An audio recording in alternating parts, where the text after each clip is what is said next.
My research project was on GMOs, so my prompt was evaluate arguments for the labeling of genetically modified foods. What precisely are GMOs? How long have they existed?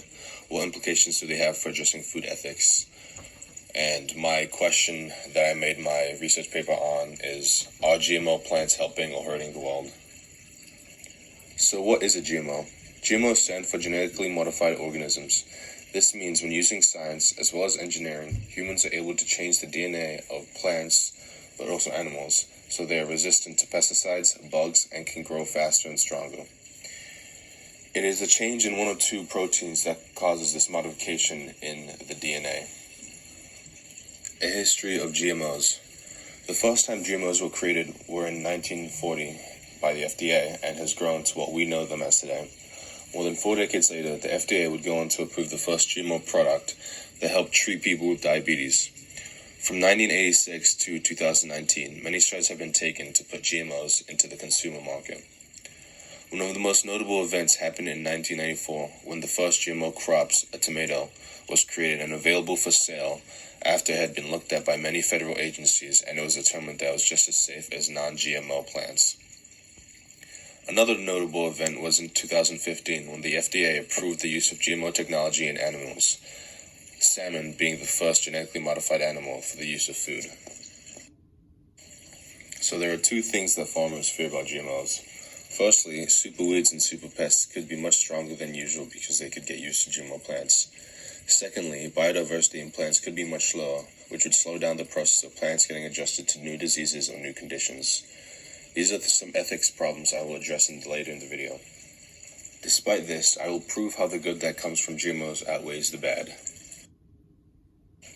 How GMOs can help farmers and people.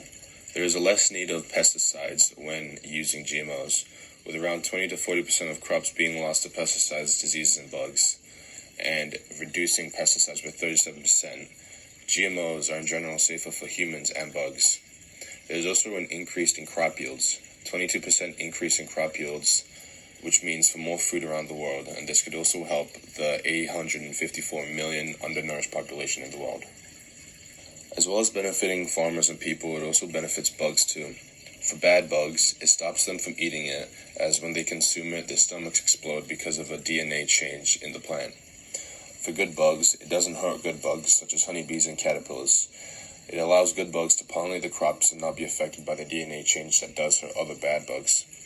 The less use of pesticide means good bug population numbers increase. However, just because we can, doesn't mean we should. A question of ethics. It is an ethics problem because GMO plants are not natural, and there is a concern that humans may be playing God by altering the DNA of plants. Whilst intervening with plant DNA is an act of modifying an organism, it does help farmers, customers, and people in areas where plants may be hard to grow or acquire. Religious groups may be against GMOs because they believe that only God should be able to genetically modify organisms, even if humans can do it to benefit themselves.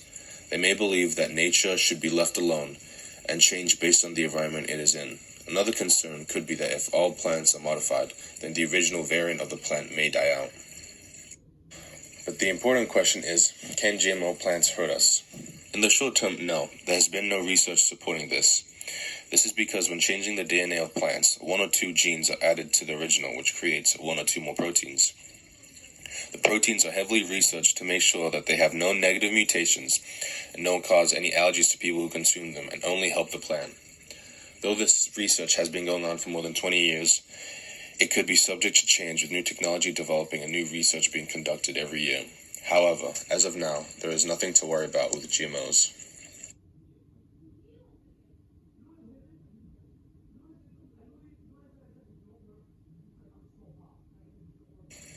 Thank you for listening. I hope you learned something new.